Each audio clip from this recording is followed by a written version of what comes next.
መሞክረው ሁሉ ነገር እየሆነልኝ አይደለም። ሁላችንም ጋር ነው። ተስፋ አትቁረጥ። ለቤት ሽሮ እንኳን መግዛታችን ለዚህ ታውደለድላለህ። ትንሽ እንኳን አታፍርም? ቆይ አሁን አንተ ሰው ነህ? ቤትን እንኳን በስትክክል ማስተዳደር የማትችል ሰነፍ እፈር። እሺ እፈር። እሺ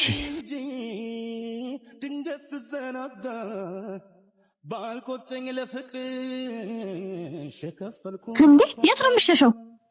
አየህ ለዚህ ነው ፈሪ ነህ የምልህ። ቆይ ምን አድርጌሽ ነው? ገና ስራ ካቆምኩ 1 ሳምንት ነው። ይሄን ያህል ምን ጎደለብሽ? አንቺን ለማስደሰት ቤቴን ሙሉ ለማድረግ ምን ያልሞከርኩት ነገር አለ? አንቺ ግን 1 ሳምንት እንኳን መቻል አቃተሽ። እውነተኛ ማንነትሽ ወጣ። አመሰግናለሁ።